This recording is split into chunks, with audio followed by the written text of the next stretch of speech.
They say, in a quiet forest near the borders of the Ashira kingdom, there once stood a sacred grove where no one dared to play drums after sunset. It was believed that when the right rhythm is struck under the wrong moon, the ancestors rise to dance, and they never dance alone. In a nearby village lived a curious boy named Oba.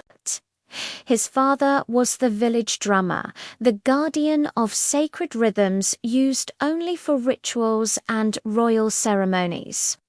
Oba loved the sound of the drum, the way it could make people weep, laugh, or even fall silent with awe. But one night his father warned him, his voice low and serious, "These drums are not toys, my son. Some beats belong to the living, others belong to the dead." Oba nodded, but deep in his heart a dangerous curiosity burned brighter than any fire. So one night during the full moon, when his father was away at the chief's palace, Oba crept into the shrine hut. The sacred drum sat there, a powerful presence in the small space. It was carved from dark ebony wood, its surface painted with white ash, and its center marked with a single ominous red handprint. The air in the hut was thick and heavy, as if holding its breath. Obo lifted his hands, his own heartbeat thumping in his ears. "Just one song," he whispered to the shadows, a promise he couldn't keep. He struck the drum. Dum-dum, dum. The sound echoed through the forest, impossibly loud, deeper and richer than any human drum should be. And then a profound quiet fell. The wind stopped rustling the leaves. The crickets went silent.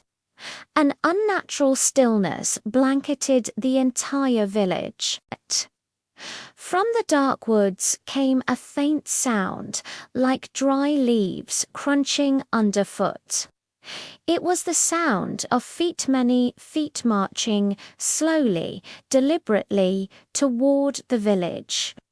Oba froze, his hand hovering over the drum skin.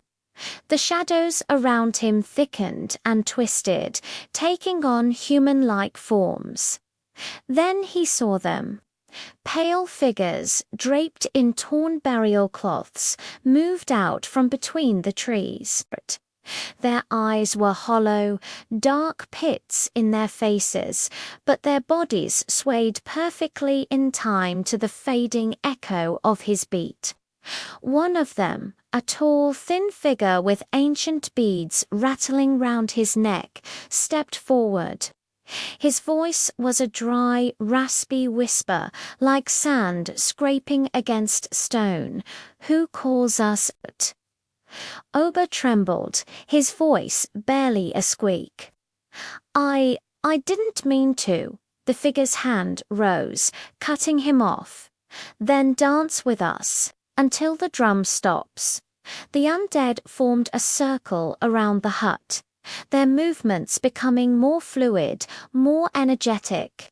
The air filled with cold, hollow laughter and the chilling sound of bones rattling together. Oba tried to run, to scramble away, but his feet felt rooted to the ground. He realized with a surge of pure horror, the rhythm was controlling him. His hands moved on their own, beating the drum faster and faster, even as he screamed internally to stop. Dum dum dum, dum dum. The spirits danced closer, their ghostly feet twisting and breaking the very ground beneath them. Just before the first light of dawn, Oba's father returned and heard the unholy sound echoing from the sacred grove. His face went pale with terror.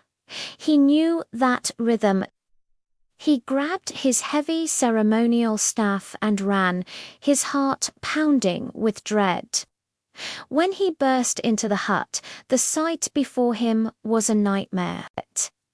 The sacred drum was glowing with a malevolent red light. Oba was kneeling before it, his eyes blank and empty, his hands bloody and raw, still striking the drum in a frantic, unstoppable rhythm. Around him, the spirits of the dead danced in a swirling vortex of dust and despair. His father shouted, "Stop, my son, stop."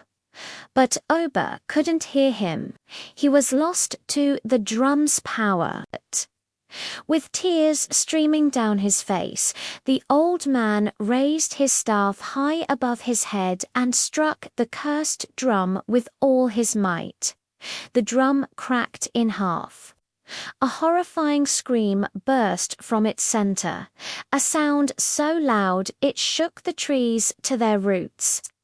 Then, as suddenly as it began, there was silence. When the smoke and dust cleared, Orba lay on the floor, frighteningly still, his hands blackened as if by fire. The drum was gone. Only a pile of cold ashes remained. From that day on, no one in Ashira ever played drums at night again. The silence after sunset became a sacred law, but sometimes when the moon is full and the wind is just right, travelers passing the forest claim they can still hear it, a faint ghostly drumming on the wind, and the lonely sound of a boy laughing among the trees. The story serves as a chilling reminder. Curiosity without wisdom brings only sorrow. Some songs are not meant for the living, and some drums must never, ever be played again. Thanks for listening. If you enjoy Tales from the Shadows, don't forget to follow for more